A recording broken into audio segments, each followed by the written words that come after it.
Test Tube. Ang aking napakagandang special guest today ay isang writer, isang heritage conservationist. At siya po ay, mahirap itong word na to, pero museologist, taga-museum. Aha. At public servant. But higit sa lahat, nakilala natin siya. Tinanghal siya sa buong mundo bilang kauna-unahang Miss International from the Philippines. The one, the only timeless beauty, Miss Gemma Cruz Araneta. Oh, ay, ganda Hello. nun. Oo, 14 years old ako nun. Ay, salamat. Yes, ang ganda-ganda mo pa rin. Na-starstruck pa rin ako sa'yo. Ay, naku naman, Tessie. Salamat. Ako nga starstruck. Ay, ganun ba? Miss Gemma, syempre, unang-una maraming salamat sa pagpapaunlak mo sa akin sa interview The na ito. pleasure is mine, my dear Tessie. Yes. Alam mo, syempre, ang dami nating pag-uusapan, tsaka ang dami ko sanang gustong itanong sa'yo. Sana makaya ko. Yung unang-una, you have lived a very colorful life. Nagsimula kasi yung buhay mo panahon ng gyera. Parang colorful. Very colorful, ano? At saka, ang medyo nakakagulat o ika nga nakakalungkot ay nasawi ang tatay mo, no? Kinidnap, Oo, tapos namatay killed. ang tatay Sige ko. nga. Kasi nung nagsisimula na yung Battle for Manila, yung bang bumalik na yung mga Amerikano, natatakot na yung mga Hapon, 1945, February. Bigla nilang na-raid yung bahay ng aking lolo, si Mauricio Cruz.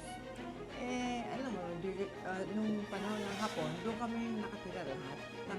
Tapos, pati si Maria Rizal nakatira doon. Dahil nanay niya si Maria Rizal. Oo nga, nanay niya si Maria Oo. Rizal, nakapatid po ni Jose Rizal. Oo. Kaya po, ninuno niya si Gat Jose Rizal. Ayun. Oo, so matakin mo, na-raid ang isang gabi, meron daw namatay na mga, o binaril na mga sundalong na Hapon doon sa kanto. So, nagalit yung mga Hapon. So, lahat ng mga bahay doon sa kalyeng yun ay renade nila. At kinuha nila lahat ng mga kalalakihan. Terrible. O, di kasama nandun yung aking tatay, yung tatay ni Barbara, pati naman yung driver at saka yung houseboy, kinuha nila. At hindi na bumalik Ha? eh. So, alam Hindi nung na namatay. bumalik. Oo. So, Terrible. sabi ng nanay ko, parang sinusundan niya, bit-bit niya ako, no? Sinusundan niya dahil gusto niyang malaman kung saan dadalhin. Kanya lang, medyo malayo na yung linakad nila. Kaya sabi niya, Gabi pa yan, gabi. Gabi, Siyempre. gabi, oo. Di bumalik na lang siya. Ngayon, nung chairman siya ng National Historical Institute, mga ano na yan, 1970s na yan, Napag-alaman. nagbayad siya ng isang researcher. At sabi niya, pwede ba pag-aralan mo kung saan dinala yung mga Bangkay. kalalakihan Kalalakihan. na kinuha nila diyan sa kalye namin. Yung pala dinala sa Masonic Temple diyan sa San Marcelino. Doon na Doon pinatay. nabawian ng buhay. Doon sila Oo. pinatay. Oo. Nandun sila nakalibing? Kaya? Hindi wala namin mahanap yung mga bangkaw. Ano kaya? kasi- Sinunog. Sinunog. Oo. So, hindi namin Napakalungkot. mahanap. Oo. Kaya nung nalaman niya yan, tuwing November 1st, doon kami nag-aalay ng bulaklak. Oo, kasi At least, ano oo, naman bago niya malaman yan, hindi namin alam kung saan kami pupunta ng November 1st dahil na hindi namin alam kung anong nangyari sa kanila. Napakalungkot ng simula ng buhay mo, pero magpatuloy lang tayo. Nung ilang taon ka, nung nagsimulang magtrabaho ang nanay mo bilang byuda, at saka siyempre kailangan meron siyang source of income, di ba? Kasi, So, ilang taon ka nun? nung nabiyuda ang nanay ko, 22 years old lang siya. Terrible. Noon, syempre hindi niya nga alam kung anong nangyari sa aking tatay. 26 years old lang ang aking How tatay. sad, oh. So bumalik nga siya. Nagpuputukan na nga sa Manila, pero sabi niya, pinilit niyang bumalik, lumakad doon sa bahay ng kanyang mga magulang na nasa A. Mabini Street Mabini. sa Ermita. Saan siya nanggaling ka mo? Sa California Malate. Street, oo. Malate. Malate? Oo. Malayo-layo din yun? Oo, malayo yun. Linakad niya. Tapos sabi na, nakakakita raw siya ng mga sundalong Amerikano na nagtatago sa likod ng mga puno. Ang tapang na. Mag-isa lang siya naglalakad? Kasama yata niya yung yaya niya. Oo. At saka ako, syempre, bit-bit niya ako. Tapos buntis na siya sa aking kapatid.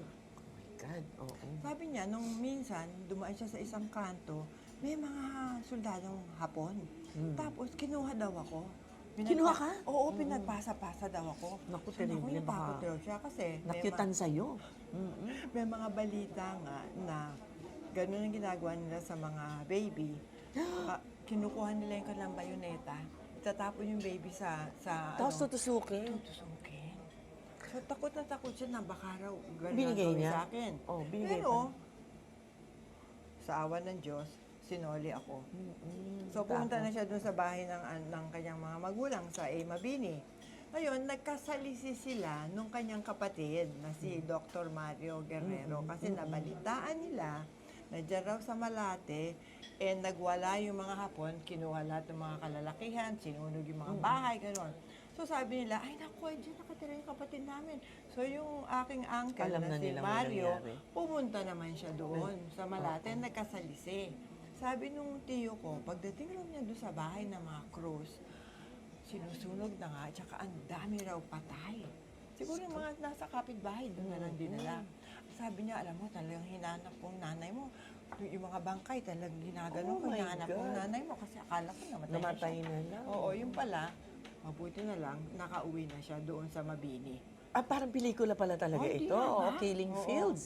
Ngayon, nung nandun na kayo sa Mabini, doon na kayo tumigil. Oo. Tapos ang nanay mo nag-start Oo, magtrabaho oo. bilang... Ngayon, kasi nung nandun na sa Mabini, nag-umpisa na yung bang ang malawak na putukan sa Manila, hindi ba after the mga putukan, parang sabi ng nanay ko, paglabas nila sa air raid shelter, talagang flat. Patay lahat. Flat Flat. lahat. Oo. Wala, Flattened, wala oo. ka talagang makikitang tinatawag na landmark. Ano yun, bomba ba ang tumama doon? O mga binaril-baril yung lang? artillery, binobomba, ganon. So sabi niya talagang flat lahat, talagang wala kang makikitang Kawawa ang landmark. Manila, no? Oo, kawawa talaga. Ang mga Oo. bahay, lahat. Hindi mo talaga alam kung nasaan ka. Ayun. Oo. Tapos Sabi niya nun, ganun. paano, So how did the ngayon, life begin again? Siyempre, Oo. nasira na yung bahay sa Malate. Nasira na yung bahay dito sa Mabini. Across the Pasig, sa Sampaloc, yung aking lola, si Filomena Francisco, ina ng mami ko, meron pa silang bahay doon. Kasi hindi yata binomba yung parte ng Manila na yun. Conserve. So, yung bahay ng aking lola, yung tatay niya, si Gabriel Francisco, ay, nakatayo pa. So, doon sila pumunta. Doon ka na lumaki. Oo, doon ako lumaki nung siguro mga hanggang 3 or 4 years old ako. Nag-aaral na yung, ay, nagtatrabaho ng mami mo. Oo, kasi kailangan magtrabaho siya dahil dalawa yung anak niya. Oo nga, oo. Patay na yung asawa niya. At saka maganda, no? Proofreader lang siya, pero biglang nagkaroon ng spasyo sa newspaper na may umatras na advertiser. Ano yung sinulat niya? What's inside a woman's Handbag. handbag? Oo. Alam mo ngayon sa mga YouTube, ano yan bag raid ang tawag. Ganun ba Nagba-bag yan? raid. Oo. Ganun ba So yun? nag-click. Oo, nag-click naman. Kasi sabi nga niya, wala naman akong alam na trabahong gawin kung hindi. Kasi English major siya eh. So sabi niya, wala naman akong ibang trabahong gawin. Kung hindi magsulat, ayan, nag-proofread. Mabilis siya mag-proofread. So sabi, sige Maraming nga, oras, sumulat ka nga niyan. Sinulat niya yun. So after that, she became a columnist. Oo, columnist. tapos, sabi, magaling ka palang sumulat. O di, naging ano na siya, binigyan na siya Oo. ng mga assignment, Ayan, reporter ng mga assignment ako saan sa pinapadala at sumusulat na siya. Ayun. Ikaw naman, grew up STC ang kindergarten and on. Kindergarten to grade 3. Okay. Tapos, as you carried on with life, AB Foreign Service sa college. Oo, sa college. Wala nang gera nun, ano? Wala nang gera. tagal naman. Oo, ang tagal naman. So, fast forward tayo, na-convince ka na sasali ka sa Miss Philippines. Any particular preparation ang ginawa mo? Kailangan magpapayat, magpunta sa gym, may ginawa ka pang ganun, o wala na? Wala nang time. Walang mga preparation noon. Wala Simple talaga lang ang mga buhay. preparation noon. Simple lang ang buhay. Magpapa-contest. Ayun, sasali mo yung pangalan mo, pupunta ka doon sa araw na na may contest o kung mayroon namang mga special na couturier katulad ng Miss Philippines ay yung si Manila Fashion. Sila yung gumagawa ng mga regulation terno. So, puti yung mga terno, pare-pareho kayong lahat. Tsaka Alba Supper Club lang pala yan? Oo, oo. Simple lang talaga. Araneta Coliseum na yung mga ganyan Ay, sa Alba atin Supper eh. Club. At saka, Oo. wala yung mga poolside, mga kung ano. Ano, Wala. oo. Pero merong swimsuit competition na dito? Wala Play suit. pa? Play suit. Gawa In rin- other words, Gawa rin ni Manila Fashion. and yun ba yung winning edge mo? O yung sa question and answer? Hindi, sa Oh. palagay ko, merong mga question and answer. Marami sila tinatanong na questions. Mm-mm. Ngayon, ang natatandaan kong question, ako lang yung nakasagot. Ayun, nang tama. Kasi, sabi, who is the Secretary of Foreign Affairs? Mm-mm. He was one of the judges, nakaupo dun sa harap namin. Siyempre, sabi ng lahat, Mr. Kaiko. Ngayon, pagdating sa akin, ako yung number 13 pagdating sa akin, sabi ko, he is the acting Secretary of Foreign Affairs. Acting lang pala. Acting lang pala. Oo, hindi sila abreast with the latest Yes. news. So, yun ang napanalo mo. I think so. Sa tingin mo. I Okay, think so. tuloy Oo. na tayo ngayon dun sa Long Beach, California. Kasama mo doon si Mami.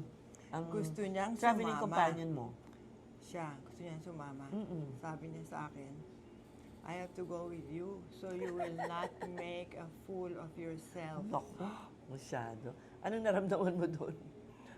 Sabi ko, pating dito. Mami naman, oo. Oo, mabuti May pagka-domineering din siya, no? Oo, May she mabuti rest in naman. peace. Oo, mabuti naman. Mabuti naman, nagpasalamat rin ako na siya ay sumama sa akin. Dahil, Dahil marami siyang naambag, tulad ng ano? palagay mo. Tips, mga tips. Oo, mga tips. Kasi hindi naman kami pinapayagan na makihalubilo sa aming mga magulang. Kasi yung mga ibang Latin American candidates, kasama rin nila yung mga magulang nila. Nanay at tatay nga kasama. Oo. yun. So ako yung nanay ko. Pero yung nanay ko, nakaupo yan sa lobby ng hotel, no? Nagmamasid. So pagdaan namin, mga kandidata, sabihin mo na lang, papunta sa breakfast, papunta sa press conference, ganyan. Nagmamasid yan. Tapos, sa hapon, pagkatapos ng lahat ng I-report activity, may sulat yan. Sa'yo? Susulat yan sa akin. Ilalagay niya sa ilalim ng pintuan ng aking kwarto. Wow, napaka-formal. Oo. Ano daw nandun? Paano we're not supposed to see them? Oo. Mga nandun. Tips, mga observations Sabihin niya. sa akin, you are too white. Maputi ka. Hindi nga ako maputi, pero Oo. para sa kanya, too white. Don't put too much powder. Ano ilalagay na lang? Oo. Siguro sabi niya, sobra naman magpulbos itong batang ito. Ikaw lang nagme-makeup din? Ako lang nag-makeup. Tapos sasabihin niya, you don't look glamorous enough. Yan ang mabigat. Paano ngayon Ano yun? ang gagawin ko? Oo. Wear your emerald green blouse and bracelet from Mindanao. Naks, to look exotic. Ang galing ng mga tips niya, ha? Ang galing ng mga tips niya. Gagawin mo lahat yun? Siyempre. Yes. So, we carry on and then, anak ako. Oo. ilang series of questioning, screening ang Hindi, nangyayari? kasi iba yun eh. Okay. Every day, merong nagka-question sa iyo. Oh. At sinabi sa amin nung parang administrator na para bang binabantayan kami every day. No? Kaya tinitigan nila kung mahusay yung kilos mo, kung Oo marunong nga. ka kumain, kung Talaga? polite, gano'n. Talagang binabantayan kami. Tapos maraming nag-interview ng mga press. Oo. Alam mo naman sanay ako dyan sa press kasi ang nanay ko ay newspaper woman. Importante yun. Importante yun. Parang naging advantage ko yun. May edge ka na kaagad sa mga Oo, questioning. kasi to begin with, hindi ako nahihiya sa press. Yes. At saka ang alam ko, ang press, humahanap sila ng angle. Ano naman ang angle Di na ba? naibigay Kasi mo? ang dami namin eh. Ang dami Oo, namin. oo. Kung pare-pareho lahat yung sinasagot mo, Yes. di ba? Di parang nakakawalang gana naman sumulat tungkol dito. Di ba Yes. ganon? So, ang alam ko, ang press, humahanap ng angle. Ano naman yung angle na na-discover mo? Ganito yan. Ano yan eh, boyfriend ko na si Tony Pet Araneta. Wow, yan. Na napangasama mo rin later on. Oo. Later on. Ngayon, ang sabi niya sa akin, alam mo, kailangan meron kang sabihin na tawag pansin dyan Tama, sa mga oo. Amerikano. Oo. Ngayon, isip ko, dapat alam niya kasi nag-aaral siya dyan sa Yes. Notre Dame, ganyan. Okay, sabi ko, ano kayang dapat kong sabihin? Ganitong sabihin mo. Siguradong, tatanong sa'yo, what do you think of American men? Ano yung sasagot ko? Sabihin mo, they are excruciatingly shy. haba, ano? Oo. Ano sabi mo, marami masyadong consonants. Oo. Ngayon, may nagtanong nga sa akin. Oo.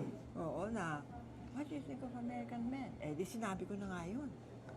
They're excruciatingly shy.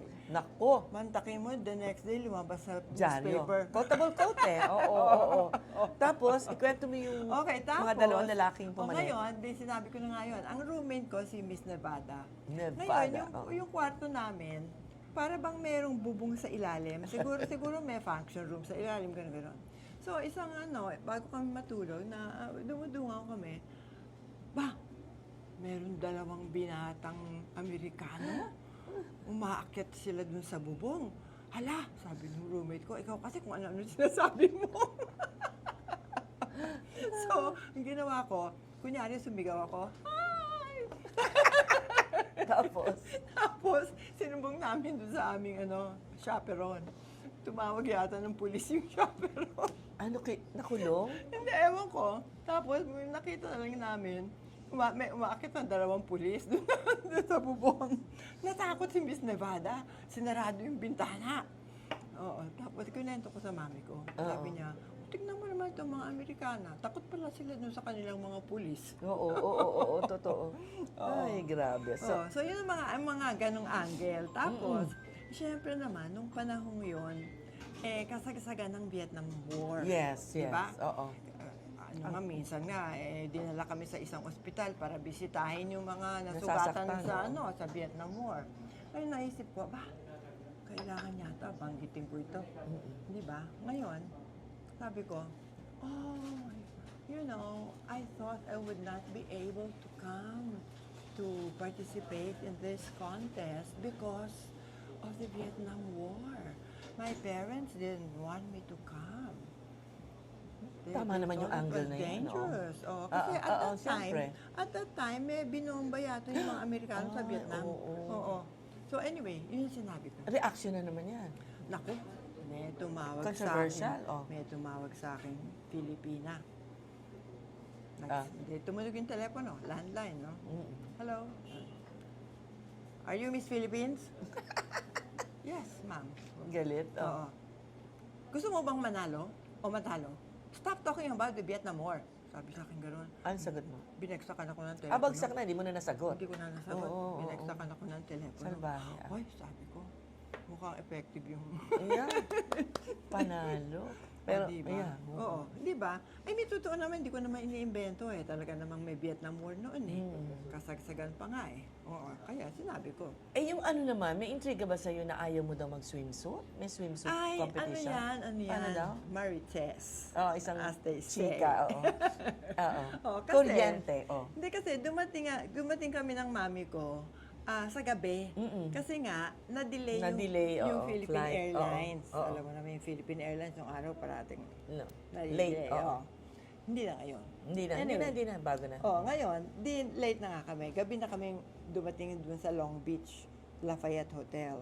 So, meron naman sumalubong sa amin, binigay sa akin yung program, nandun lahat yung mga retrato namin, tapos binigay sa akin yung sash, yung gano'n, no? Sabi, tomorrow, please go to the poolside at, 8 o'clock or something. Okay. Binigyan kami ng yung regulation bathing suit, gano'n. So, hindi naman 3-9 yan. hindi naman nila sinasabi kung anong dapat isuot sa poolside. Wala naman kasing experience na ganyan eh. Di ba, Tessie, nung panahon yun? Ikaw, bata ka pa noon. Pero nung panahon yun, hindi ka naman talagang nagpaparadang naka-bathing suit. Yes. Hindi mo alam na kailangan kang mag-bathing suit sa poolside? Hindi ko alam. Sabi, poolside. Siguro sabi nila poolside, understood na yon. Pero, ano na yan? Hindi ko alam. So, ang naisip ko, ano kaya susuot ko dito? Kasi the first time na papakita kami sa public. Naku. Kaya sabi ko, siguro, dapat national dress. So, ikaw lang ang naka-national dress? Para alam nila kung saan ako galing. Tama. Ayun ang aking logic. O di, kinuha yung Maria Clara ko, nabigay sa akin ni Pitoy Moreno. Sinuot mo? Sinuot ko. Pagbaba ko sa poolside, Lahat sila naka-bathing suit. Balik ka kaagad sa room? Di, wala nang time. Alam mo na yung mga Amerikano, very strict sa time. Paano yan? Wala nang time po magpali. Di, ako na lang yung naka-Maria Clara doon. So, yung mga reporter, siguro sabi ng mga reporter, You are so demure. ako kagaganitong batang ito. Oh. No, anyway, so sabi ng mga Did it become an advantage though? Yung... parang naging advantage kasi, Kasi kakaiba ka. parang ako yung naging center of attraction. Without my trying. Pero hindi ka na nila nakita naka-bathing suit. After that, Later on. oo. Sa actual, no, sa pero main pageant. in that event, Oo. kasi timing lahat di ba? Yes, oo. So, ako lang yung naka-national dress. Okay. So, sinabi ko na lang, sabi niya, bakit kayo naka-national dress? Sabi ko, paano? Akala ko, since it's the first time, so you want to know where I'm from. Oo. Di ba? No, Oo. okay. So, sabi ko, and besides, in the Philippines, we don't parade around in bathing suits. Alam mo, mga 1960s yun di ba? Sinabi mo Oo. na lang gano'n. Sabi ko, and I'm quite shy about wearing a bathing suit in public. And my friends in Manila might ostracize me. Sabi Kung ko, ano-ano na sinabi. for wearing it in public. Gano'n naman talaga, hindi naman, in those days, talagang hindi Tama naman kami rin, tama rin. nag-public display na Yeah, naka-bathing oo. suit. Kung magsiswimming ka sa beach, di ba? Sama mo yung mga magulang mo, o kung hindi sa bahay ng kaibigan mo na meron siyang swimming pool, yung gano'n ba? Di ba? Kaya Okay. yun ang sinabi ko. Ngayon, biglang lumabas na ayoko raw mag-bathing suit. Isa pang kahanga-hanga sa iyo, Miss Gemma, ay kamag-anak mo, si Gat Jose Rizal. Ano sa palagi mo yung talagang mga katangian yung hinahangaan mo hanggang ngayon? Alam mo, si Rizal, gumawa na siya ng isang plano na kung paano dapat natin gawin o anong dapat natin palakad sa Pilipinas. Dapat siya naging presidente. Eh. Sana nga. Sayang. Well, anyway, Oo. ganito yan. Sa Luneta, tinuruan tayo ni Rizal na kung paano mamatay. Ayun, oo, yung tumalikod sa Kanya lang, nung nadestyero siya sa dapitan, ang itinuro naman niya sa atin ay kung paano mabuhay. Oo. So, hindi ba nagtatag siya ng isang organisasyon, La Liga Filipina? Ang mga layunin nun, pairali ng edukasyon, agrikultura, pangangalakal. Hindi ba ngayong problema Hanggang natin ngayon yan? yan pa rin eh. Oo, Diba? hanggang ngayon. Agrikultura, yung kinakain natin, binibili natin sa dayuhan. Yung edukasyon natin, medyo maraming problema Floundering, pa. oo. Diba? Tsaka yung ganun din yung ating pangangalakal, ang daming mga smuggle. Diba? So, sundan na lang natin yung blueprint na iniwan sa atin ni Rizal nung siya ay nasa dapitan. Very well said, very well said. Ngayon, eto, related na rin siguro, no? Yung isang hindi ko mapaniwalaan na kaya tayo nga nagkakilala ay dahil nanonood ka ng Batang Quiapo. Oo, nagulat ako na sinabi ni Oo, Butch na common friend natin, hoy, nanonood sa iyo si Miss Gemma as Si Doña Bettina. Doña Oo. Bettina. Kaya tawag niya sa akin laging Oo. Doña Bettina. Ano Doña ang Bettina. anong hatak sa iyo ng Batang Quiapo? Kasi alam mo, para sa akin, yung Batang Quiapo ay ipinapakita sa atin kung papaano mamuhay ang mga Pilipino. Paano ang buhay ng mga Pilipino. Oo. Lalong-lalo na yung mga tinatawag ni Leni Robredo na Nasa laylayan. Tama din naman. Oo, hindi ba? Diyan natin makikita kung bakit ganyan ang kanilang kalagayan. Tsaka yung pag-iisip nila, Oo, ganyan. Bakit Oo. ganyan ang kanilang pag-iisip? Kanya lang meron sana akong isang Oo, yung puna mo at saka yung Puna. pwedeng, ika nga Oo. ay, suggestions for improvement. Oo. Dahil nagulat nga ako alam naman tayo sa pamilya natin, ang mga babae, malalakas. Siyempre. Masipag, hindi ba? Buo ang loob. Yes. No? Kaya tuwing nanonood ako ng Batang Quiapo, parang iniisip ko, bakit naman ganyan ang Oo. pagkatao ni Marites? Hindi ba? Sangayon naman ako dyan. Di ba? Siya pa naman yung bida. Bakit ba niya pinapayagan na apihin siya nung asawa niya? Di ba? At saka baliwalian siya nung dalawa niyang anak. Di ba? Ganon. So yun ang iniisip ko. Kaya sana ma-improve yun, Oo, ano? dapat ma-improve. Kasi parang masamang Impluensya. impluensya sa mga kababaihan ng Pilipino. Dahil hindi naman talaga ng mga Pilipina Yes. Di ba? Okay, yes. I'm sure. Points well taken. Ayan. Ngayon naman, siyempre, pakilig naman tayo ng konti. Nagde-date ka ba lately o ayaw mo na ng Date? ganon? Blind date. Pero sabi mo nga, grupo, ayaw mo na ng mga one-on-one. Hindi. Ayun na nga eh, mahirap na yung one-on-one. Okay. Ano naman eh, yung mga one-on-one, namatay na yata siya. Nakakatawa ka. So, meron akong grupo. Ito yung Wednesday Club dito? Oh, may Wednesday Club ako dito sa Kashmir. Sa totoo lang, inumpisahan ko yan nung buhay pang nanay ko. Okay. Dahil yung nanay ko, sinasabi rin, reklamo sa akin, ay, naku, patay na lahat ng aking dinedate. Di ba? Oo. Wala na akong makausap. Ay, naku, lukot-lukot ng buhay ko. Sinasabi ko, mami naman, marami ka pang kaibigan dyan. Organize lang. Oo, You have to organize. pinag-book sila. Twice a month. Oh, tuwan-tuwa Nakapunta naman nga siya. ako minsan. Oh, hindi nga ba? Bakit Thank you. minsan lang? Kaya mo, babalik ako. Ay, siya nga pala. Ito yung Ano yan? proyekto, Oh my proyekto ito God. ng nanay ko noon. Oo. Alam mo naman ang nanay ko ay newspaper woman, writer. Kaya mahalaga sa kanya na maitago lahat ng mga artikulo na sinulat tungkol sa akin. Alam mo, nainggit ako sa'yo, parang gusto kong gayahin. Oh, dapat Kung mahahanap lang. ko pa yung mga artikulo sa akin. Oo naman. Yeah, Tapos, so nice. meron pa mga ibang retrato dito, lalong-lalo na itong aking welcome parade na ginawa ni Mayor close up mo ng Antonio konti. Villegas. Ang dami ng Oo. tao Alam sa mo, may eskolta. Sa totoo lang, Tessie, hindi ko akalain na gigising yung mga tao, ating mga kapwa Pilipino. Kasi nagsimula ito ng alas 7 ng umaga. Gising na sila lang. Oo, hindi ko akalain nagigising silang ganun kaaga. At pagdating ko sa eskolta, punong-puno yung eskolta. Anong naramdaman mo? Naiyak ka? Hindi naman ako naiyak, pero tuwang-tuwa ako talagang namamangha ako. Hindi ko Oo. talaga akalain na Oo. napaka-importante pala sa mga Pilipino yung aking pagkapanalo ng Miss International title. Oo, hanggang ngayon. Oo, kasi Siyempre, nga, ako iniisip nila. nga yung nauna, hindi ba? Siguro ano na yan, plano ng Diyos na yan, ano? Yes. Oo, oo. ako na nga yung nauna.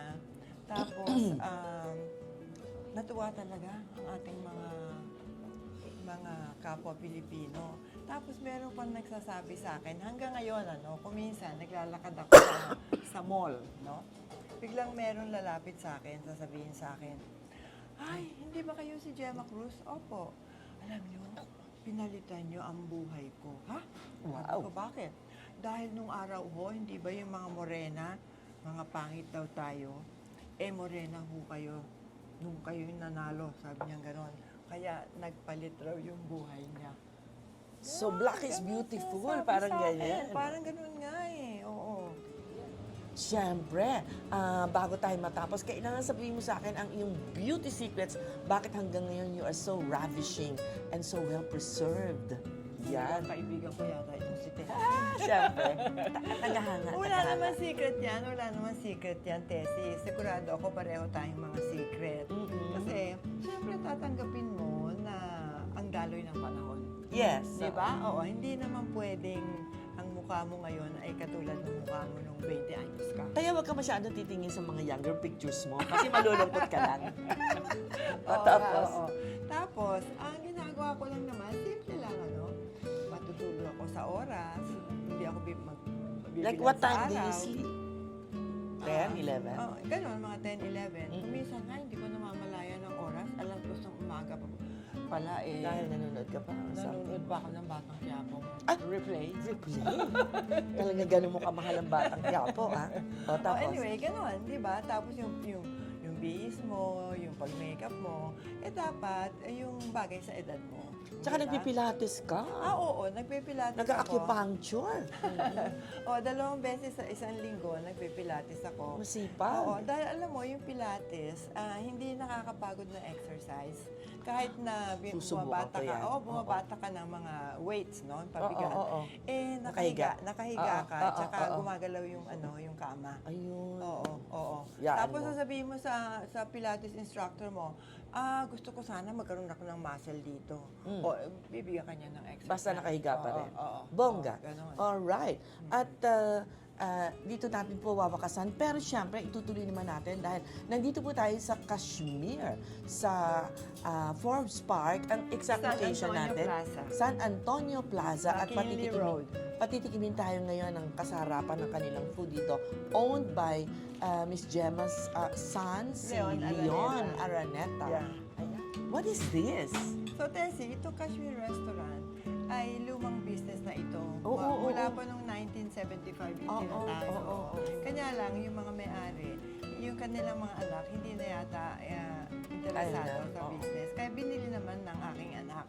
Restaurant din pala siya. Kaya businessman siya. Oo. Hindi siya marunong magluto, pero businessman Galing, siya. ano? Tapos, the Indian restaurant nga ito. Ngayon, alam mo, lumaki sila yung sa Mexico eh. Kaya So, gusto meron niya to. siyang kaibigan ng high school na biglang tumawag sa kanya isang araw. Sabi, pupunta yata ako dyan sa Pilipinas. Tignan ko kung anong klaseng business. O sabi niya, sige, meron akong restaurant ngayon. Ganon. O di itong mga Mexican dishes na kasama rin dito sa Kashmir. Ito yung kanilang mga Pinag-combine paborito. nila, oo. Mga paborito kinakain nila sa Mexico. So ito, mga tacos, iba-ibang klaseng tacos. Oo, iba-iba eh, Oo. no? Ito Indian ito. Indian, ito ito yung favorite ko, oo. Tapos ito namang esquites, Mexican dish ito. Na ano to, Based made of? corn. Oo. Corn, oo. Parang sopas na Mabigat, corn, oo. na medyo mabigat ano nga. Kasi mabigat talaga yung corn, di ba? Sa Mexico, Pero ito mas, corn na Pilipinas na lang to. Oo, mas popular yung corn sa Mexico kasi ginagawa nilang tortilla, di ba? Yung corn flour, oo. Mabigat nga. Parang binatog. Pero masarap. Masarap, no? Oo, Naman, mainit. oo. Susubo ko lang ba to? Paano ba Lagyan to? mo ng salsa. Pwede mong putulin hatiin mo. Tapos ito, chutney, mango. Lalagay ko na lang sa ibabaw. Oo, mango chutney. Oo nga. Yes. Manamis-namis yan. Oo. Oo, dahil mango. Yan. Marami bang pumupunta ditong foreigners, no? Oo, Na mahilig sa marami rin. exotic Oo. food. Tsaka mga Pilipino rin. Pilipino. Mahilig rin pala sa Indian food. Kanya lang, kung Pilipino, tinatanong nila, sana huwag masyadong makakakain. Yun na nga. Sarap. Ang sarap. Bigla ko na-miss. Favorite ko itong esquites. Esquites. Esquites means corn. It's a kind of corn. Ito naman ang ating specialty Oo, dito. ano itong circular thing? Chicharon de queso. Parang ang hirap ginawa. Paano kakainin yan? Parang chicharon din. Kanya lang, queso siya. Tulungan mo ako kainin yan. Oo, ganun. Kamay-kamay lang? Wow. Oo, ganun. This is Mexican. This is Mexican. Oo. Oh, di ba? Harap. Mahirap gawin yan. Alis ng umay. Bagay sa wine. Oo, bagay na. Hanggang maubos na lang yan. O, paano po? Sana po nagustuhan nyo ang ating napakamakulay na interview with Miss Gemma Cruz Araneta. Hanggang sa susunod na test tube. At huwag nyo kalimutan, ha? Puntahan nyo itong napakasarap na restaurant na ito. Invite them, please, Miss Gemma. Come anytime. Dito sa Kashmir Restaurant, San Antonio Plaza, McKinley Road, Forbes Park. Makati. At hindi lang po Mexican at saka Indian food ang matitikman niyo po dito. Okay? See ya! Bye!